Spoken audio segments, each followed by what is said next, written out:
La revue de presse sur GS Communication. Mesdames, Messieurs, amis des journaux, bonjour et bienvenue à ce rendez-vous de l'actualité. Les canards parus ce jour ont eu de quoi écrire.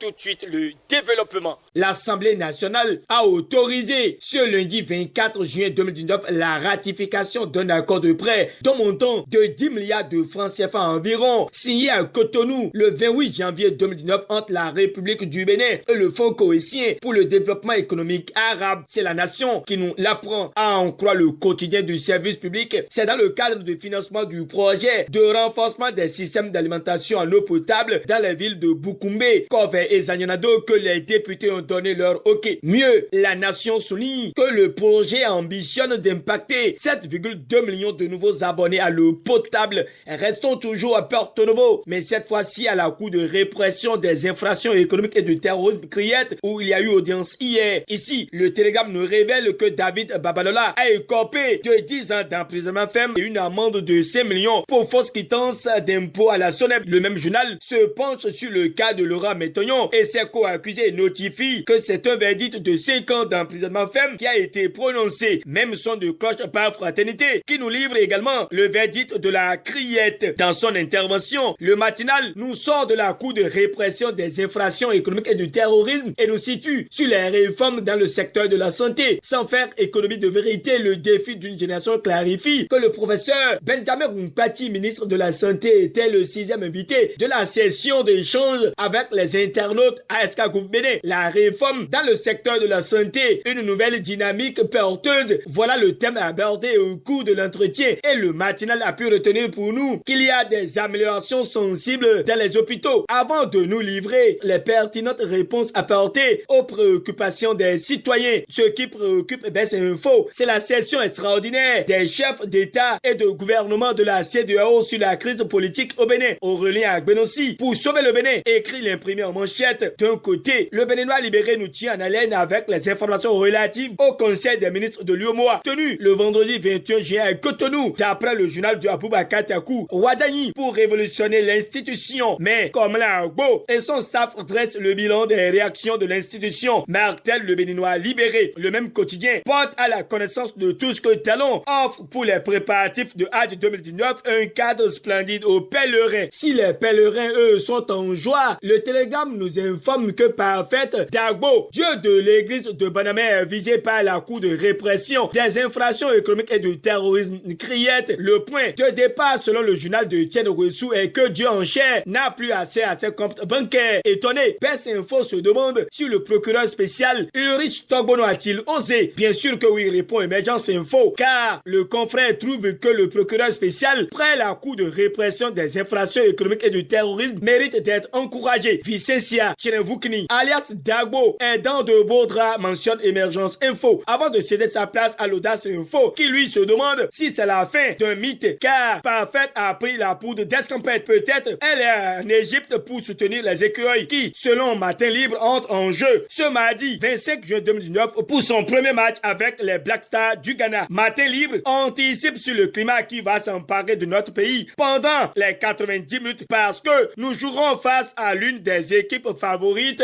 de la compétition. Avec les résultats des matchs amicaux, Martin Libre regagne d'espoir et pense que l'absence du capitaine Stéphane Sessignon est loin d'être un handicap pour les 11 nationales, mais plutôt un élément motivateur. En guise de rappel, Martin Libre confie que le Bénin participe pour la 4e fois à la phase finale de la Coupe d'Afrique des Nations après 9 ans d'absence. Pour le confrère, c'est un défi d'aller un peu plus dans cette compétition que les 3 précédentes participations. Cela passe déjà par une victoire contre le Ghana. Ce serait un bon début, renchérit l'auteur de l'article, tout en signalant que le coup d'envoi du match sera donné à 21h au stade d'Ismaïla. Martin Libre s'exclame et écrit ceci: allez les écureuils. Sans doute, Décryptage Info relate que le peuple béninois attend la grande victoire des écureuils ce jour. Remonté à bloc, le Béninois libéré pense que les Béninois y croient et le télégramme nous accompagne avec le message du président de l'Assemblée nationale à l'endroit des écureuils. Suivant le matinal, c'est l'heure de la vérité. Fin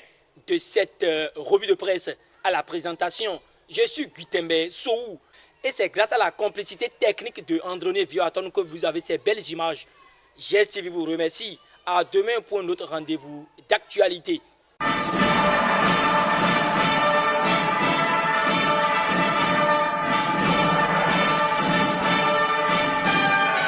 C'était la revue de presse sur GS Communication.